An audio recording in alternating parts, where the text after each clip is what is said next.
Hello students, तो CET के paper 2 के इंग्लिश सॉल्यूशंस में आपका स्वागत है। बढ़ते हैं आगे। जैसे कि मैंने कहा सीईटी पेपर 2, ठीक है। चलिए, तो हमारा जो फर्स्ट क्वेश्चन हमारे पेपर में था वो है I have got to dash clothes for this cupboard. ठीक है, ये सेंटेंस लिखा है। देखिए, हमारे जो चैप्टर्स थे जो हमने डिसाइड किए थे पेपर के लिए वो थे determiners.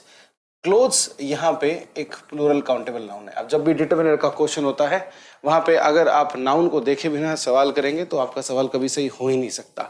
Noun is the most important thing when it comes to determiners. Determiners के लिए हमने कहा कि हमें क्लोथ्स का जो पार्ट ऑफ स्पीच जो उसका टाइप ऑफ नाउन है वो हमने बताया, वो है क्या? Plural countable noun. अब प्लूरल नाउन के साथ डियर स्टूडेंट्स आप मोर का यूज कर सकते हैं, मच का नहीं कर सकते, मैनी का यूज कर सकते हैं, अ लॉट ऑफ का कर सकते हैं। हम क्लासेस में इसको पढ़ते हैं। अगर आपने क्लासेस अच्छे से ली हैं तो ये बातें आपको बड़े अच्छे से याद होंगी। उसके बाद में अब आती है बारी यहाँ पे कि हम इनमें से किसको चुने, क्योंकि ये तो सारे सही हो सकते हैं। यहाँ आता है रोल किसका? टू का। यहाँ आता है रोल किसका? टू का। अब ये जो टू है इसके साथ में डियर स्टूडेंट्स आप मोर का यूज नहीं कर सकते। ऐसा कुछ नहीं होता टू मोर। आप टू के साथ अ लॉट ऑफ का भी यूज नहीं कर सकते। ऐसा भी कुछ नहीं होता है टू अ लॉट ऑफ। आप टू के साथ मैनी का जरूर यूज कर सकते हैं। टू जो है वो मैनी के साथ जरूर आता है, इसलिए इस क्वेश्चन का आंसर जो है वो सीधे सीधे क्या हो जाएगा? मैनी हो जाएगा। देखिए, टू के साथ में मच जरूर आ सकता है। हमारा एक ऑप्शन जो दिया हुआ है यहाँ पे, टू के साथ मच जरूर आ सकता है, सही होता है। राइट, ये गलत नहीं होता है, ध्यान रखें, ये एकदम सही होता है। Too much is correct. आप बस इतना ध्यान रखें कि यहाँ मच इसलिए गलत हो गया, या इवन टू मच जो होता है वो भी इसलिए गलत हो गया क्योंकि ये अनकाउंटेबल नाउन के साथ आता है। मच किसके साथ आता है? अनकाउंटेबल नाउन के साथ। क्लोथ्स हमारा प्लूरल नाउन है। गिवन क्वेश्चन के अंदर जो चीजें दी गई हैं वो मैच नहीं कर रही हैं। अच्छा, एक बात और मैं आपको बताऊं, इवन मच टू भी एक चीज होती है। मच टू भी क्या होता है? सही होता है। लेकिन जो ऑप्शन हमें दिए हुए हैं उनको अगर आप देखेंगे तो बड़े क्लियरली बता पाएंगे कि आंसर यहाँ सिर्फ टू मैनी हो सकता है। आई होप समझ में आया होगा। पढ़ते हैं आगे, देखते हैं नेक्स्ट क्वेश्चन। नेक्स्ट क्वेश्चन है this car is wonderful it uses so dash petrol. आप देख सकते हैं ये लिखा है यहाँ पे, this car is wonderful it uses so petrol. पहले तो मैं बात कर लेता हूँ। देखो, ये पेट्रोल जो लिखा है ये क्या होता है?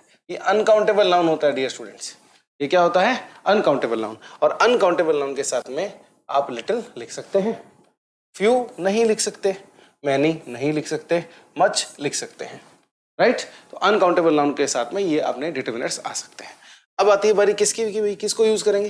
तो यहाँ पे देखो सो लिखा है। क्या लिखा है? सो। नाउ सो लिटिल जो है वो एक करेक्ट एक्सप्रेशन है, ये सही एक्सप्रेशन होता है, आप इसको यूज कर सकते हैं, is nothing wrong in it. लेकिन जब आप कहते हैं सो मच तो ये भी तो करेक्ट है, ये भी करेक्ट है। सो मच यूज होता है, बिल्कुल होता है, कुछ गलत नहीं है इसके अंदर।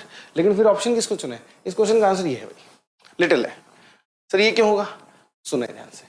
अब यहाँ पे जाना है आपको सेंटेंस के मीनिंग पे। सेंटेंस का मीनिंग कहता है दिस कार इज वंडरफुल। ये कार आश्चर्यजनक है या फिर वंडरफुल है, बहुत अच्छी है, इसकी तारीफ कर दी हमने, आश्चर्यजनक रूप से अच्छी है, हमने ये बोला यहाँ पे। अगर ये कार अच्छी है तो ये पेट्रोल ज्यादा यूज करेगी, सो मच, या फिर ये बहुत थोड़ा पेट्रोल यूज करेगी? मेरे हिसाब से आप सबके पास में आंसर है। देखिए, डिटर्मिनर्स के क्वेश्चंस वैसे टेक्निकली सॉल्व हो जाते हैं, जैसे अपन ने पीछे के 2 क्वेश्चंस करे। लेकिन कई बार हमें प्रैक्टिकल और इम्प्रैक्टिकल बातों को समझना होता है। अगर आपका सेंटेंस कहता है कि दिस थिंग, ये जो यहाँ पे एक आंसर है ये इम्प्रैक्टिकल है, तो हमें उसे रॉन्ग मानना होता है। राइट, बढ़ते हैं आगे। Third question, there are dash libraries in rural areas with plenty of books. ठीक है, आपको कहा गया है लाइब्रेरीज के लिए आपको यहाँ पे एक डिटर्मिनर लिखना है। लाइब्रेरीज, पहला काम तो भैया सबसे पहले नाउन बता दो कौन सा है। नाउन है कौन सा? प्लूरल। अब प्लूरल के साथ में आप लिटिल नहीं लिख सकते, प्लूरल के साथ आप मच नहीं लिख सकते, आप मैनी लिख सकते हो, फ्यू लिख सकते हो। अब यहाँ पे सीधी सपट बात है कि आपको पढ़ के सेंटेंस को जज करना है कि लाइब्रेरीज ना के बराबर हैं, बहुत कम है, या फिर लाइब्रेरीज बहुत सारी हैं। देखिए, लिखा है कि देयर आर दोनों के लिए आएगा, चाहे फ्यू हो चाहे मैनी हो। लाइब्रेरीज इन रूरल एरियाज, ये जो यहां बात लिखी है रूरल एरियाज, रूरल एरियाज का अर्थ होता है ग्रामीण क्षेत्र, ग्रामीण क्षेत्र। ठीक है, ग्रामीण क्षेत्र जो होते हैं वहां पे लाइब्रेरीज आप ही सोचें कितनी होंगी, ज्यादा या कम? वैसे तो ये खत्म हो जाता है, बट इसमें ये भी देखो प्लेंटी ऑफ भी लिखा है। प्लेंटी ऑफ का देखो, प्लेंटी ऑफ ना दो वर्ड से आप कह सकते हो बना है। एक तो अ लॉट ऑफ से, जिसका होता है बहुत सारा, खूब सारा कुछ है, प्लस आप ना इसके अंदर एक मीनिंग और देखते हो, और वो देखते हो इनफ का, कि अगर कोई चीज इनफ होती है और अगर कोई चीज बहुत सारी होती है तो उसके लिए वर्ड यूज करता है कौन सा अपना, प्लेंटी ऑफ। तो हम यहाँ पे इनफ का सेंस तो दे रहे हैं। इनफ तो क्या है, बुक्स हैं, लेकिन लाइब्रेरीज ऐसी इनफ बुक्स वाली रूरल एरियाज में बहुत कम होती है, कम होती है, इसलिए इस क्वेश्चन का आंसर हमारा क्या हो जाएगा, फ्यू। राइट, चलिए देखते हैं नेक्स्ट।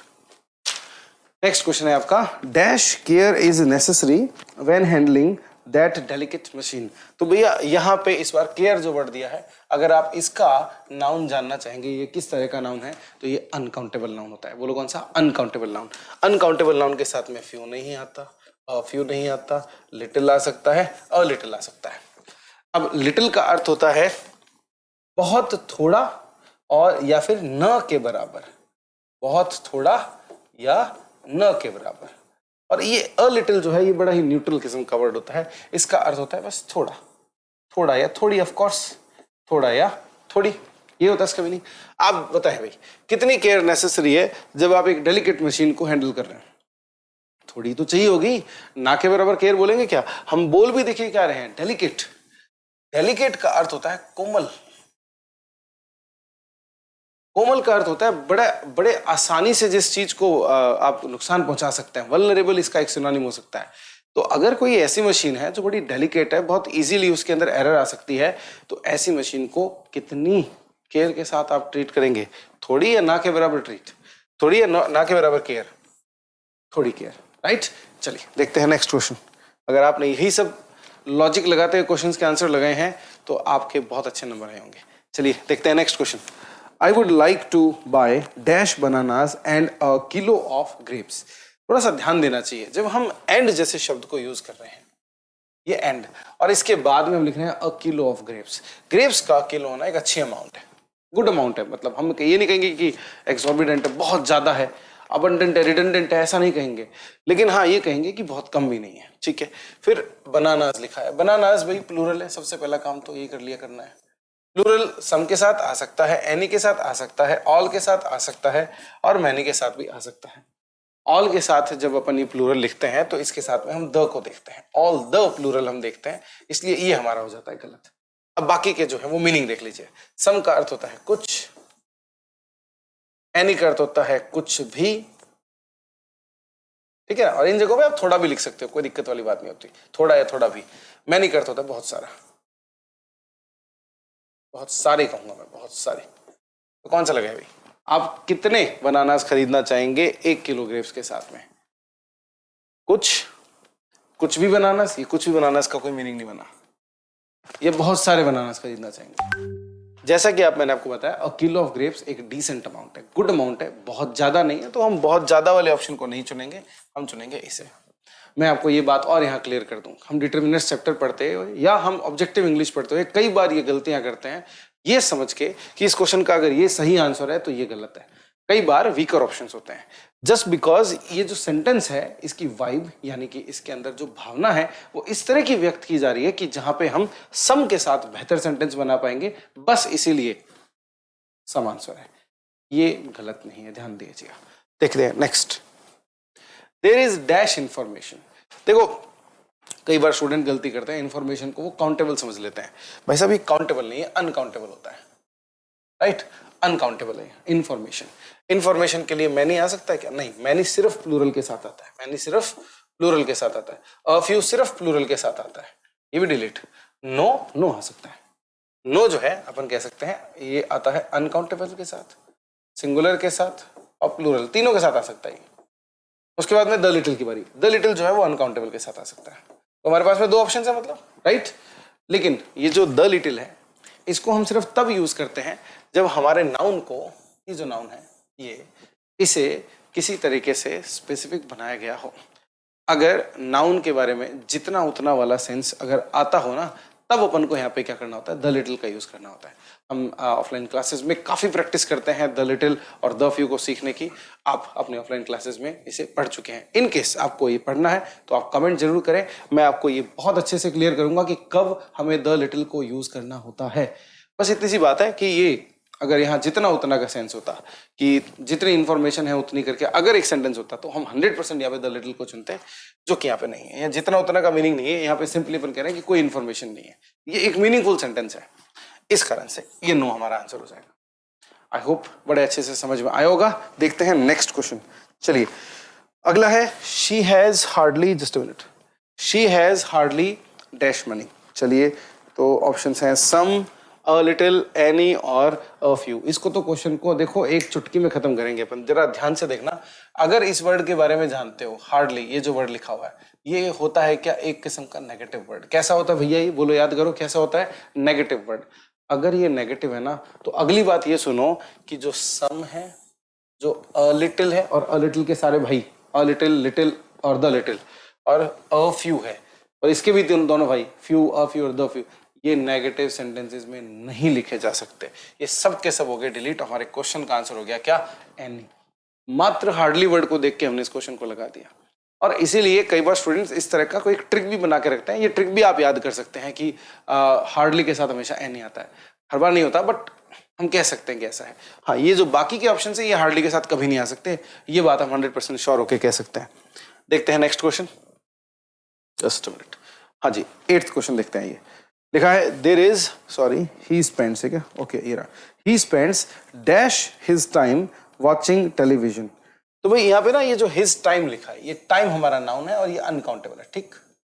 और अनकाउंटेबल नाउन के लिए हमें एक डिटरमिनर लिखना है। चलिए देखते हैं। तो डिटरमिनर के सेंस में हमें, हमारे पास में यहाँ पे बहुत सारे आप कह सकते हैं कुछ फ्रेजेस हैं। मैनी ऑफ है, अ ग्रेट डील ऑफ है, और क्या है, अ फ्यू ऑफ है और अ लार्ज नंबर ऑफ है। भाई ये भी प्लूरल के साथ आता है, ये भी प्लूरल के साथ, और इवन ये भी प्लूरल के साथ। आगे सोचना ही नहीं है, ये अ ग्रेट डील ऑफ सिर्फ अनकाउंटेबल के साथ आने वाला है, इसलिए यही हमारे क्वेश्चन का आंसर हो जाएगा। इस तरह के क्वेश्चन आपके एग्जाम के अंदर आप मान सकते हैं कि 100% आने वाले हैं।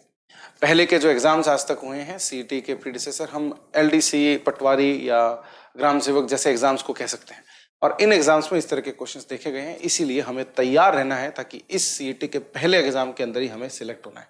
बढ़ते हैं आगे, देखते हैं next question. There is dash I want to tell you, there is what, पता ही भाई, there is what, there is something I want to tell you, there is someone I want to tell you, there is anyone I want to tell you, there is anything I want to tell you. देखिए अब इस question को अगर ध्यान से देखा जाए तो इसमें हमें सीधे सीधे ना हिंदी मीनिंग की जरूरत पड़ेगी। तो देखिए समथिंग होता है कुछ, समथिंग होता है कुछ, समवन होता है कोई, एनीवन होता है कोई भी, एनीवन होता है कोई भी, एनीथिंग होता है कुछ भी। अगर आपको ये मान लीजिए हिंदी मीनिंग नहीं भी आते हैं तो अब मैं बता रहा हूं, इनको भी याद कर लीजिएगा। अब अगर देखेंगे सेंटेंस के अंदर तो एक बार में आपको आंसर मिल जाएगा। क्या भाई, क्या क्या लिख सकते हैं हम यहाँ पे, क्या है जो मैं आपको बताना चाहता हूँ, कुछ है जो मैं आपको बताना चाहता हूँ, कोई है जो मैं आपको बताना चाहता हूँ। कोई तो किसी को बताया नहीं जाएगा, नॉर्मल सी बात है, और कोई भी नहीं बताया जाएगा, और कुछ भी नहीं बताया जाएगा। ऐसे थोड़ी बोलेंगे कुछ भी है जो मैं तुमको बताना चाहता हूँ, कुछ भी है तो थोड़ी बोलेंगे अपन, हम कहेंगे कुछ है जो मैं तुम्हें बताना चाहता हूँ। इसीलिए इस क्वेश्चन का आंसर हो जाएगा ए। ये I want to tell you का मीनिंग आप जानते हैं क्या होता है, मैं तुम्हें बताना चाहता हूँ। और यहाँ पे फिट बैठेगा सिर्फ व्हाट, सिर्फ क्या, समथिंग, इसलिए इस क्वेश्चन का आंसर हो जाएगा समथिंग। चलिए देखते हैं नेक्स्ट। नेक्स्ट क्वेश्चन जो है, सॉरी नेक्स्ट क्वेश्चन जो है वो है आपका ये, I am tired but I will finish the work dash. ठीक है, ऑप्शन है समहाउ, एनी, एनीथिंग और सम। ठीक है, इसमें आपको बस ये मीनिंग आने चाहिए। अगर आपको आते हैं तो ये क्वेश्चन का आप आंसर दे सकते हैं। लिखा है आई एम टायर्ड कि मैं थका हुआ हूं, बट लेकिन आई विल फिनिश, मैं फिनिश करूंगा, मैं खत्म करूंगा द वर्क, काम को। अब आगे इसके क्या लिखा होना चाहिए। समहाउ का अर्थ होता है किसी तरह, किसी प्रकार। ठीक है, समहाउ का अर्थ होता है किसी प्रकार। एनी का अर्थ होता है कोई, हम पीछे देख चुके हैं इसको। ठीक है, एनीथिंग का अर्थ होता है कोई भी, या सॉरी कुछ भी, थिंग है ना, थिंग है तो कुछ भी, कुछ भी। ठीक, सम का अर्थ होता है कुछ। आई गेस क्वेश्चन का आंसर आपको मिल चुका है, किसी भी प्रकार। क्या बोलना चाहते हैं, समहाउ का अर्थ क्या है, किसी प्रकार मैं इस काम को जो है वो फिनिश करूंगा। मैं थका हूं लेकिन मैं किसी प्रकार इस काम को फिनिश करूंगा। एक बात और मैं आपको बताऊं, इस जगह पे एनी हाउ जो है वो भी आंसर हो सकता है, लेकिन ऑब्वियस सी बात है क्योंकि वो भी आंसर हो सकता है उसे ऑप्शन में नहीं दिया गया है। ठीक है, किसी भी प्रकार से, किसी प्रकार से, ऐसे, ठीक है ना, किसी प्रकार या किसी प्रकार से, दोनों आप बोल सकते हैं। तो अगर एनी हाउ यहां होता तो दैट इज ऑल्सो करेक्ट, वो भी बिल्कुल सही होता। ऑप्शंस में नहीं है, इसीलिए नहीं है क्योंकि आप के एग्जाम में दो ऑप्शन सही नहीं आ सकते। चलिए देखते हैं, बाकी मैंने मीनिंग का डिफरेंस बता दिया है। अगर किसी सेंटेंस के अंदर ऐसा होता है कि आप वहां देखते हैं कि ये दोनों यहाँ पे आ सकते हैं, तो आप ऑफ कोर्स जानते हैं कौन सी जगह पे कौन सा लगाना बेहतर रहेगा। सेंटेंस का ट्रांसलेशन आना चाहिए, बहुत ज्यादा मुश्किल नहीं आता है। अगर कुछ enough sentences, enough types of sentences आपने देखे हुए हैं, यू विल बी गुड। चलिए देखते हैं नेक्स्ट क्वेश्चन जो है वो आपका ट्रांसलेशन का है डियर स्टूडेंट्स। ट्रांसलेशन के अंदर पहला क्वेश्चन है आपका, विपिन के पिताजी यहाँ 17 दिनों से हर चीज का ध्यान रख रहे हैं। अपनी ऑफलाइन क्लासेस के अंदर मैं कई बार स्टूडेंट्स को सिखाता हूं कि जो सबसे पहला काम आपको करना होता है वो हिंदी के सेंटेंस के अंदर एंड का पार्ट देखना होता है। हिंदी के सेंटेंस में यहाँ जो एंड का पार्ट है वो यहाँ पे लिखा है रहे हैं। क्या लिखा है भाई? रहे हैं। ये रहा है, रहे हैं, रही है, ये आपको हेल्प करते हैं ये बताने में कि यहाँ पे टेंस कौन सा होगा।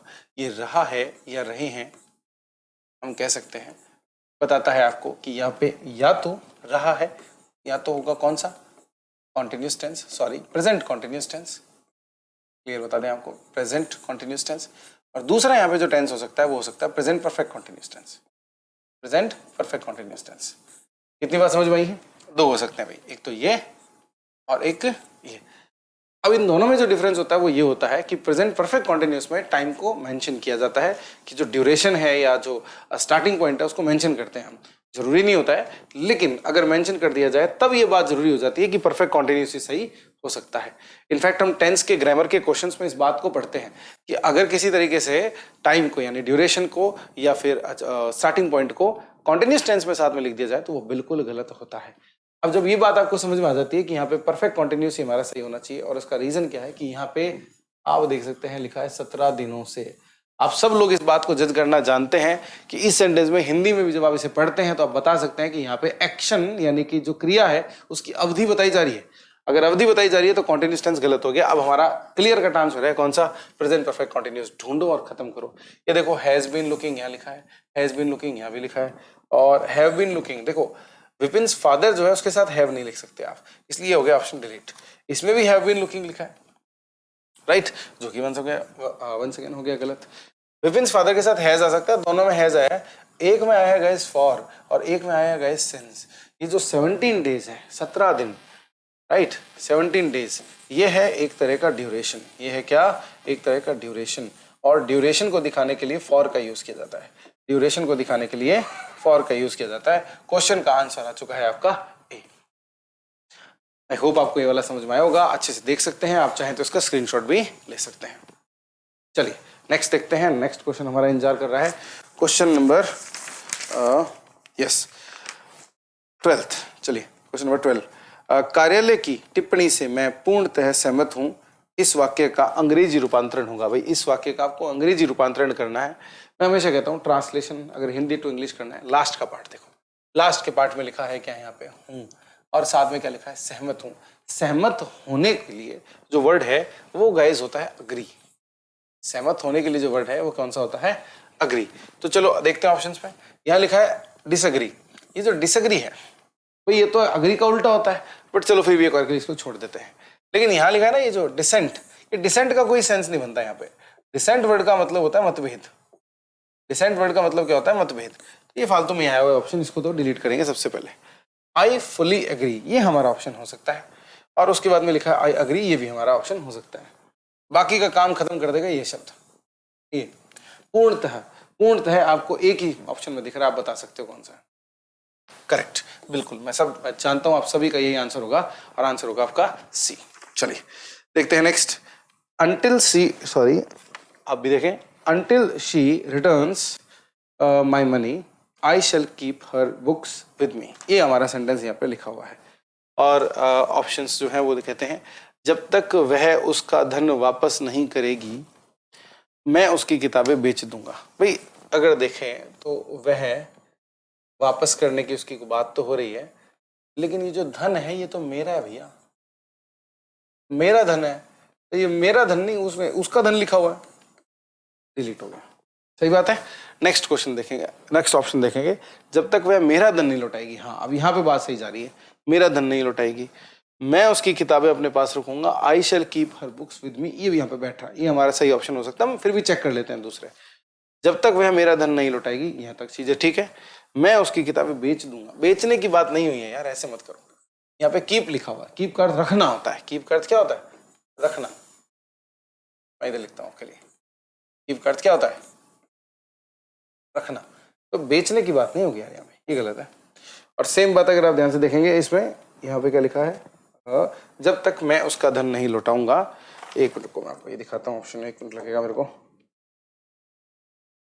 चलिए, तो दिख रहा होगा आपको, जब तक मैं उसका धन नहीं लौटाऊंगा वह मेरी किताबें अपने पास रखेगी। नहीं नहीं नहीं भाई, उसका धन तो बात ही नहीं हुई है यहाँ पे। देखो एक पॉइंट में क्लियर हो जाती है बात आपको, उसका धन की तो यहाँ बात ही नहीं हुई है, ये तो माई मनी है, यानी उसका धन की बात नहीं, ये डिलीट। यही है जिसको हमने सबसे पहले चुना था, वही निकला हमारा आंसर, राइट। चलिए, तो अगर आपको समझ में आया है, वेल डन। अगर नहीं आया है तो आप कमेंट करेंगे और आपको एक्सप्लेन किया जाएगा, दैट इज फॉर श्योर।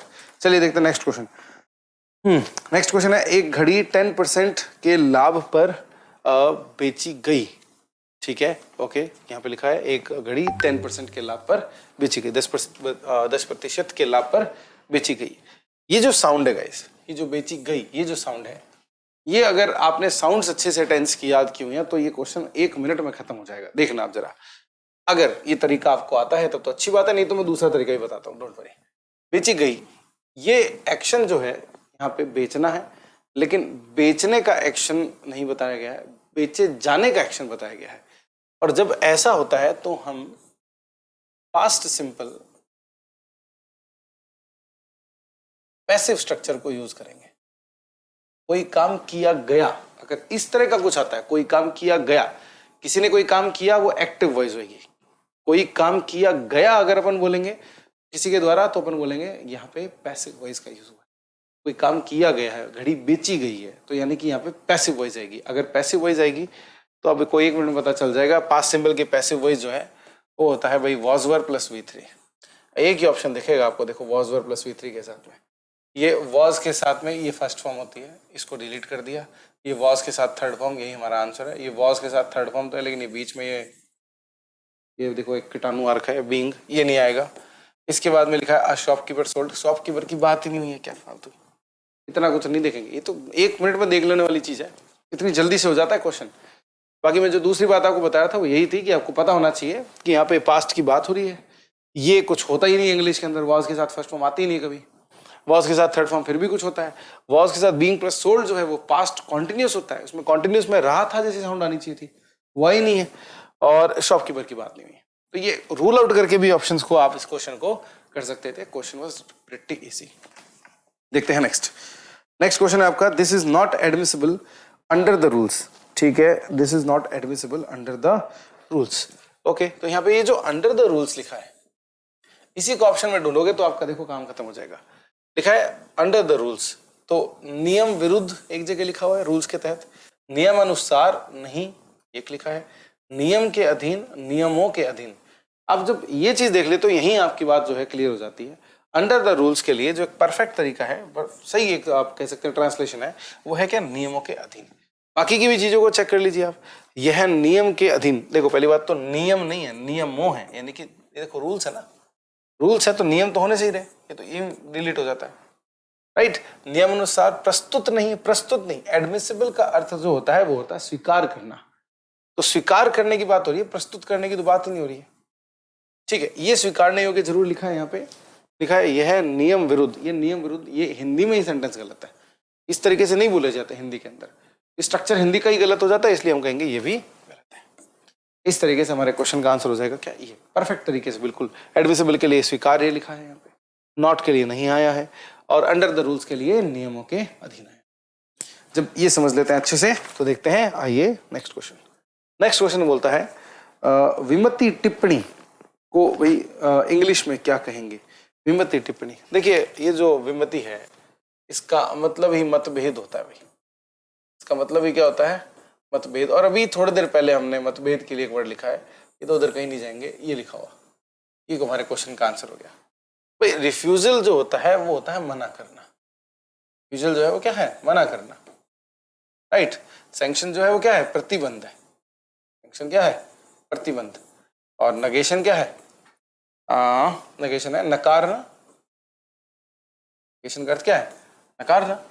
तो ये इस तरह के कहीं मीनिंग नहीं है, विमति का ही मीनिंग होता ही नहीं है, राइट। तो ये हो जाते हैं अपने, ओके। हाँ, नेगेशन के लिए एक वर्ड अपन निषेध भी लिख सकते हैं, निषेध, लेकिन उसका कहीं से भी सेंस नहीं बनता इन सेंटेंसेस के अंदर। चलिए, जब ये चीज आपको बहुत अच्छे से क्लियर हो जाती है, देखते हैं नेक्स्ट क्वेश्चन। नेक्स्ट क्वेश्चन है समझौता को इंग्लिश में क्या कहते हैं?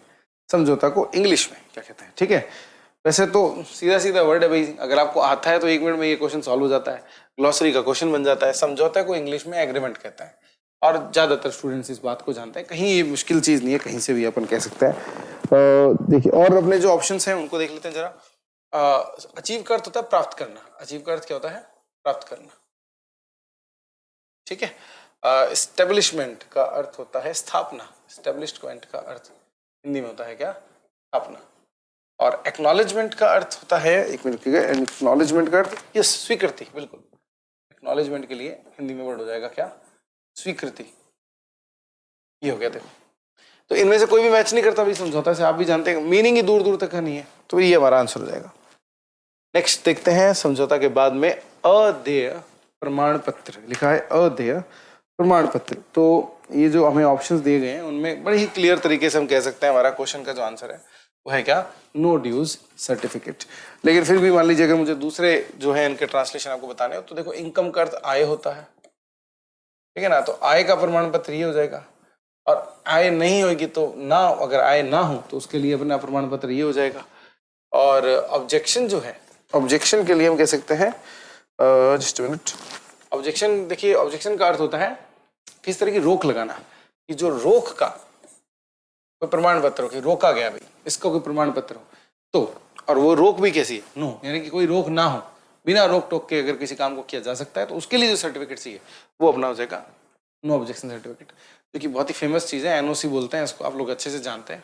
चाहे अपन अपने सरकारी काम की बात करें या प्राइवेट जॉब की बात करें, वहाँ दोनों ही जगहों पे आपको ये चीज़ देखने को मिलेगी, एनओसी, नो ऑब्जेक्शन सर्टिफिकेट, कि किसी को कोई प्रॉब्लम नहीं है किसी चीज़ से, तो उसके लिए एनओसी ली जाती है। बट हमारा अदेय प्रमाण पत्र, यानी कि कुछ नहीं देना है, हो गया नो ड्यूज, उसके लिए अपन जो होता है ये होता है no dues certificate. Next question है अपना उपार्जित अवकाश। उपार्जित अवकाश को गए सीधे सीधे अब याद रखें, अर्नड लीव कहा जाता है, ठीक है। पेड लीव जो है वो वेतनिक होती है भाई, वेतनिक अवकाश, ठीक है, वेतनिक अवकाश कहते हैं इसे। लीव अर्नड ऑन ड्यूटी, वही बात है वापस से, अर्न लीव लेकिन ड्यूटी पे जो उसको अर्न किया गया है, ठीक है, किस तरह का बनाया हो, ऐसा कुछ टेक्निकल होता नहीं है।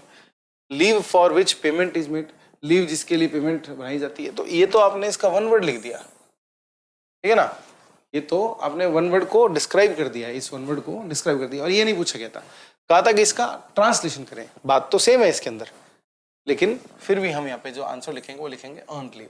मैं आपको एक बात और बताता हूँ, ये जो अर्नड लीव है उसी का एक दूसरा नाम क्या होता है? Paid leave. पेड लीव कोई अलग चीज नहीं होती है, वो अर्नड लीव ही होती है, लेकिन अगर उपार्जित शब्द लिखा है तो आप अर्नड को लिखेंगे, अगर यहाँ पे अवेतनिक शब्द लिखा होता तो हम यहाँ पे किसको लिखते हैं? पेड को लिखते हैं। चलिए, तो जैसा कि आप देख सकते हैं इस क्वेश्चन को भी बड़े अच्छे तरीके से हमने कर लिया। अच्छा क्वेश्चन था, फंसाने वाला था, ज्यादातर स्टूडेंट इसमें फंस जाते हैं, पेड लीव लगा देते हैं, बट आपको थोड़ा सा रुकना था, ध्यान से देखना था। अगर आपने गलती करी है तो कोई बात नहीं, अब आप सुधर गए हैं, अब अपने एग्जाम के अंदर इस तरह के क्वेश्चन को देखते हैं तो आप एक कदम आगे हैं। चलिए देखते हैं नेक्स्ट क्वेश्चन है उल्लंघन करते हुए, उल्लंघन करते हुए। चलिए तो हम देखते हैं यहाँ पे ऑप्शंस क्या है हमारे। इन ल्यू ऑफ लिखा है, ये इन ल्यू ऑफ जो होता है भाई, ये तो होता है इंस्टेड ऑफ, ये होता है क्या? Instead of. कई बार अपनी ऑफलाइन क्लासेस में ये चीज मैं बताता हूँ, बच्चे लेके आते हैं सर ये क्या अजीब सा आ गया इन ल्यू, ये क्या होता है? इन ल्यू ऑफ होता ये है, ये होता है बस इंस्टेड ऑफ। वो बताता हूँ कि देखो ये इंस्टेड ऑफ होता है, तो कहता है अच्छा यही होता है क्या? बिल्कुल, और क्या, इसका मीनिंग होता है के बजाय। फिर भी अगर मान लो किसी को डाउट हो मैं बता दूं, इसका मीनिंग होता है क्या? के बजाय, इसका मीनिंग होता है के बजाय। फिर है आपका क्या अगला ऑप्शन है इन contract with. In contract with के लिए आप हिंदी अनुवाद कर सकते हैं के साथ अनुबंध में, के साथ अनुबंध में। उसके बाद में जो सी है इन कॉन्ट्रवेंशन विद, इसका अर्थ हो जाएगा के विरुद्ध, इन कॉन्ट्रवेंशन विद तो के विरुद्ध, या अपन सीधा सीधे बोले यही होता है उल्लंघन करते हुए, ठीक है। और इन कंप्लायंस का अर्थ होता है गाइस आज्ञा मानते हुए, अनुपालन में लिख लीजिए इसको, अनुपालन में। इसमें ये जो कंप्लायंस है ये बनता है आपका कंप्लाई वर्ड से। कंप्लाई का अर्थ होता है अनुपालना करना, आज्ञा मानना, बात मानना, जिसको अपन एकदम सिंपल शब्दों में अगर मैं बोलूं उसका अर्थ होता है बात मानना, आज्ञा मानना, अवज्ञा ना करना। कंप्लाई के लिए हमेशा याद रखें कुछ सिनोनिम्स को, जैसे है ओबे, इसका अर्थ क्या होता है आज्ञा मानना। आप बचपन में अपने लेटर के अंदर लिखते थे ओबीडियंटली, वो ओबे से ही बनता है वर्ड, ठीक है। चलिए एक वर्ड और सिनोनिम के तौर पे याद रखें, और वो है क्या ओब्लाइज। हमेशा याद रखें वर्ड कौन सा है ओब्लाइज। ओब्लाइज जो है इसका मतलब भी क्या होता है स्वीकार करना, लेकिन ये कहीं ना कहीं जो है थोड़ा सा इसमें बेमन से स्वीकार करना या ड्यूटी के कारण किसी चीज को स्वीकार करना जो होता है उसको अपन बोलते हैं क्या ओब्लाइज। तो ये कुछ वोकेबुलरी मेरी तरफ से और आपके लिए। तो गाइज जैसा कि आप देख सकते हैं हमने इन 20 क्वेश्चंस को बड़े अच्छे तरीके से सॉल्व किया है। आपकी प्रिपरेशन के अंदर 4 चांद लगाना ही बस हमारा मकसद है।